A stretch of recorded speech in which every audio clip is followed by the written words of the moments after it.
Welcome to my channel. আজকে সারাদিন বৃষ্টি পড়ায় কিন্তু আমার জামাই আমার সামনে আবদার রাখলো যে রাতেরবেলা সে ভুনা খিচুড়ি আর মুরগির মাংস খাবে। তার জন্য আমি প্রথমেই মুগ ডালটা হালকা করে ভেজে নিলাম, তারপর পেঁয়াজও কুচি করে নিয়েছিলাম। একটা পাতিলে তেল গরম করে নিলাম, তারপর পেঁয়াজগুলি ভাজতে দিয়ে দিলাম। ভাজা ভাজা হয়ে গেল, তখন দিয়ে দিলাম দারচিনি আর এলাচি। দেওয়ার পরে দিয়ে দিলাম 1 চামচ পরিমাণে ঘি, তারপর দিয়ে দিলাম স্বাদ মতো লবণ। এখন দিয়ে দিব আদা রসুনের পেস্ট 2 চা চামচ পরিমাণে। দেওয়ার পরে কিছুক্ষণ নাড়াচাড়া দিয়ে দিব আমি তেজপাতা, দিয়ে দিব আমি সামান্য পরিমাণে হলুদের গুঁড়া। মশলাটাকে কষিয়ে তারপর ধুয়ে রাখা চাল আর ডাল আমি দিয়ে বেশ খানিকক্ষণ ভেজে নিলাম, তারপর দিয়ে দিলাম পানি। খিচুড়ি যখন হয়ে গেল, দমে বসানোর আগে দিয়ে দিলাম কাঁচামরিচ আর সামান্য পরিমাণে ঘি দিব। এখন আমি আরেক চুলায় বসিয়ে দিব মুরগির মাংস।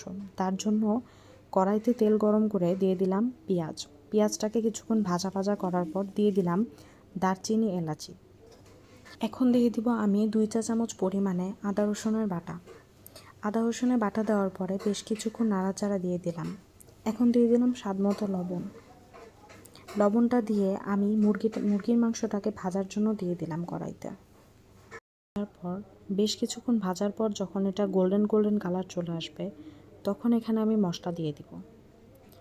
মশলার মধ্যে আমি দিলাম লাল মরিচের গুঁড়া 1 চা চামচ, তারপর দিলাম হলুদের গুঁড়া 1 চা চামচ, এরপর দিয়ে দিলাম ধনিয়ার গুঁড়া। এরপর আমি মশলা কষিয়ে পরিমাণ মতো দিয়ে দিলাম পানি দেওয়ার পর আমি বেশ কিছুক্ষণ চুলা রেখেছিলাম। এরপর দিয়ে দিলাম কেটে রাখা আলু দিয়ে কিন্তু মুরগি খেতে মজাই লাগে। আলু যখন সিদ্ধ হয়ে গেল এবং মুরগির মাংসটাও যখন হয়ে গেল, তখন আমি দিয়ে দিলাম জিরার ফাঁকি। এভাবেই রেডি হয়ে গেল আমার রাতের খাবার। আজকে ডিনারটা কিন্তু অনেক মজা করে খেয়েছি, আলহামদুলিল্লাহ। আজকের জন্য এইটুকুই। আল্লাহ হাফেজ। Thanks for watching.